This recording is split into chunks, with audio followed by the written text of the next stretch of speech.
ನಮಸ್ಕಾರ, ಎಲ್ಲರೂ ಹೇಗಿದ್ದೀರಾ? ಇವತ್ತು ವೆಜ್ ಪಲಾವ್ನ ಮಾಡ್ತಾ ಇದ್ದೀವಿ. ಹೇಗೆ ಮಾಡೋದು ಅಂತ ತೋರಿಸ್ಕೊಡ್ತೇವೆ. ಎಲ್ಲರೂ ಕೂಡ ನೋಡ್ಕೋಬೋದು. ಎಲ್ಲರೂ ಕೂಡ ಟ್ರೈ ಮಾಡಿ ನಿಮ್ಮ ಮನೆಯಲ್ಲಿ. ರೈತ ಜೊತೆ ಪಲಾವ್ ತುಂಬಾ ಚೆನ್ನಾಗಿರುತ್ತೆ. ಅದು ಹೇಗೆ ಮಾಡೋದು ಅಂತ ತೋರಿಸ್ಕೊಡ್ತೀವಿ, ಬನ್ನಿ. ಈಗ ನಾವೇನು ಮಾಡಬೇಕು ಅಂತಂದರೆ, ಮೊದಲಿಗೆ 2 ಟೊಮೊಟೊ ಮತ್ತು 3 ಈರುಳ್ಳಿನ ಸಣ್ಣಗೆ ಹಚ್ಚಿಟ್ಕೋಬೇಕು. ಮತ್ತು ಪಲಾವ್ ಸ್ಪೈಸಸ್ನ ಎಲ್ಲ ಕೂಡ ತೆಗೆದಿಟ್ಕೋಬೇಕು. ತೊಳೆದಿಟ್ಕೊಂಡಿರೋ ಅಕ್ಕಿ ನಾವಿಲ್ಲಿ 10 ಜನಕ್ಕೆ ಮಾಡ್ತಾ ಇರೋದು ಕ್ವಾಂಟಿಟಿನ ತೋರಿಸ್ಕೊಡ್ತಾ ಇದ್ದೀವಿ.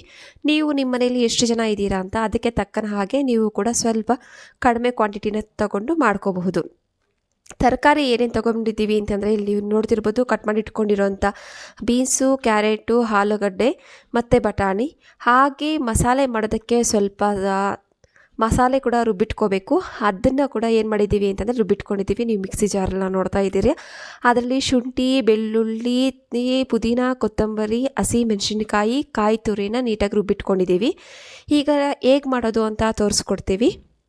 ಈಗ ಫಸ್ಟಿಗೆ ನಾವು ಇಷ್ಟೆಲ್ಲ ಕೂಡ ಎಲ್ಲನೂ ರೆಡಿ ಮಾಡಿಟ್ಕೊಂಡಿದ್ದೀವಿ ಅಂದರೆ ಈಸಿಯಾಗಿ ಮಾಡ್ಕೋಬೋದು. ಇಲ್ಲಾಂದರೆ ತುಂಬ ಕಷ್ಟ ಆಗುತ್ತೆ ಮಾಡ್ತಾ ಕಟ್ ಮಾಡಿಕೊಂಡು ಎಲ್ಲ ರೆಡಿ ಮಾಡ್ಕೊಳ್ಳೋದಕ್ಕೆ. ಈಗ ನಾವೆಲ್ಲ ಫಸ್ಟೆಲ್ಲ ರೆಡಿ ಮಾಡಿಟ್ಕೊಂಡ ಮೇಲೆ ಸ್ಟವ್ ಮೇಲೆ ಇಲ್ಲಿ ನಾವು 10 ಲೀಟರ್ ಕುಕ್ಕರ್ನ ಇಟ್ಕೊಂಡು ಅದರಲ್ಲಿ ಎಣ್ಣೆನ ಹಾಕಿ ಎಲ್ಲ ಪಲಾವ್ ಸ್ಪೈಸಸ್ನ ಹಾಕಿದ್ದೀವಿ. ಪಲಾವ್ ಸ್ಪೈಸಸ್ನ ಹಾಕಿದ ನಂತರ ಈಗ ನಾವು ಈರುಳ್ಳಿನ ಸೇರಿಸ್ಕೊತಾ ಇದ್ದೀವಿ.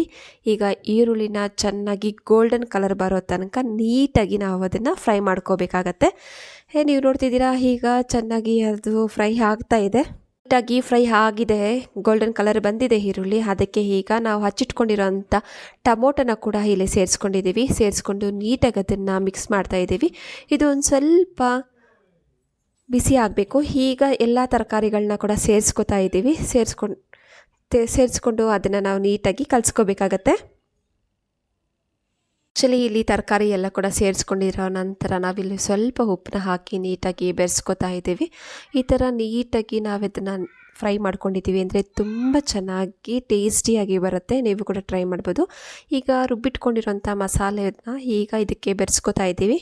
ಬೆರೆಸ್ಕೊಂಡ ಮೇಲೆ ಇದನ್ನು ನೀಟಾಗಿ ಚೆನ್ನಾಗಿ ಕಲಿಸ್ಕೋಬೇಕಾಗತ್ತೆ. ನಾವು ತೊಳೆದಿಟ್ಕೊಂಡಿರೋಂಥ ಕೊತ್ತಂಬರಿನ ಸೇರಿಸ್ತಾ ಇದ್ದೀವಿ. ಸೇರಿಸಿದ ನಂತರ ನೀಟಾಗಿ ಕಲಿಸ್ಕೋಬೇಕಾಗತ್ತೆ. ನೀವು ನೋಡ್ತಾ ಇದ್ದೀರಾ, ಈಗ ನೀಟಾಗಿ ನಾವು ಎಲ್ಲ ಮಸಾಲೆ ಪದಾರ್ಥನ ಮತ್ತು ಕೊತ್ತಂಬರಿನ ನೀಟಾಗಿ ಮಿಕ್ಸ್ ಮಾಡ್ಕೋತಾ ಇದ್ದೀವಿ. ಈ ಅರಿಶಿಣ ಪುಡಿನ ಸೇರಿಸ್ಕೋತಾ ಇದ್ದೀವಿ. ಧನಿಯಾ ಪೌಡರ್ನ ಕೂಡ ಸೇರಿಸ್ಕೋತಾ ಇದ್ದೀವಿ. ಮಸಾಲನ ಕೂಡ ಸೇರಿಸ್ಕೊಂಡಿದ್ದೀವಿ. ಸಪ್ರೇಟಾಗಿ ನೀರನ್ನ ಬಿಸಿ ಮಾಡ್ಕೊಂಡಿದ್ದೀವಿ. ಇದನ್ನು ಈಗ ಈ ಮಸಾಲೆ ಒಳಗಡೆ ಬೆರೆಸ್ಕೋಬೇಕಾಗತ್ತೆ. ಅದಕ್ಕೂ ಮುಂಚೆ ಈಗ ನಾವು ಸ್ವಲ್ಪ ಕರ್ಡನ್ನ ಕೂಡ ಸೇರಿಸ್ಕೋಬೇಕಾಗತ್ತೆ. ನೀರನ್ನ ಬೆರೆಸ್ಕೊಂಡಿದ್ದೀವಿ. ಈ ನೀರು ಪೂರ್ತಿಯಾಗಿ ಈಗ ಒಂದು ಕುದಿ ಬರ್ತಾ ಇದೆ ನೋಡಿ.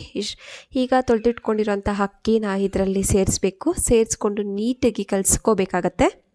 ನೀವು ನೋಡ್ತಾ ಇರ್ಬೋದು, ಎಲ್ಲ ರೈಸ್ನ ಕೂಡ ಕುಕ್ಕರ್ ಒಳಗಡೆ ಹಾಕ್ಕೊಂಡಿದ್ದೀವಿ. ಈಗ ಸೌಟನ್ನ ತಗೊಂಡು ನೀಟಾಗಿ ಮಿಕ್ಸ್ ಮಾಡ್ತಾ ಇದ್ದೀವಿ. ಮಿಕ್ಸ್ ಮಾಡಿದ ನಂತರ ನೋಡ್ಬೋದು ಎಷ್ಟು ನೀಟಾಗಿ ಕಲಿಸ್ಕೊತಾ ಇದ್ದೀವಿ ಅಂತ. ಕಲಿಸ್ಕೊಂಡಿದ ನಂತರ ನೀವು ಒಂದ್ಸಾರಿ ಟೇಸ್ಟ್ ಮಾಡಿ ಉಪ್ಪು ಖಾರ ಸರಿ ಇದೆಯಾ ಅಂತ ಚೆಕ್ ಮಾಡ್ಕೊಳ್ಳಿ. ಇನ್ ಕೇಸ್ ಉಪ್ಪು ಖಾರ ಕಡಿಮೆ ಇದೆ ಅಂತಂದರೆ ಉಪ್ಪನ್ನ ಮತ್ತು ಒಂಚೂರು ಮೆಣಸಿನ ಪೌಡರ್ನ ನೀವು ಬೆರೆಸ್ಕೋಬೋದು. ನೀಟಾಗಿ ಅದನ್ನ ಎಲ್ಲ ಹಾಕಿನೂ ಮಿಕ್ಸ್ ಮಾಡಿದ್ದೀವಿ. ಈಗ ಕುಕ್ಕರು ವಿಷಲ್ ಬರೋ ತನಕ ಕೂಗಿಸ್ಕೋಬೇಕಾಗತ್ತೆ. ಅದಕ್ಕೋಸ್ಕರ ಈಗ ಮುಚ್ತಾ ಇದ್ದೀವಿ. ಈಗ ವಿಷಲ್ ಬಂದಾಗಿದೆ. ಸರ್ವಿಂಗ್ ಬೌಲ್ಗೆ ಹಾಕ್ಕೊಂಡಿದ್ದೀವಿ. ಇಲ್ಲಿ ರೈತ ಕೂಡ ಪ್ರಿಪೇರ್ ಮಾಡ್ಕೊಂಡು ಇಟ್ಕೊಂಡಿದ್ದೀವಿ. ಈಗ ನಾವು ತಿನ್ನೋಕ್ಕೆಲ್ಲ ಬಡಿಸ್ಕೊಂಡಿದ್ದೀವಿ. ಸೂಪರಾಗಿ ಬಂದಿದೆ, ಸಖತ್ತಾಗಿದೆ. ನೀವು ಕೂಡ ಮನೇಲಿ ಟ್ರೈ ಮಾಡ್ಬೋದು.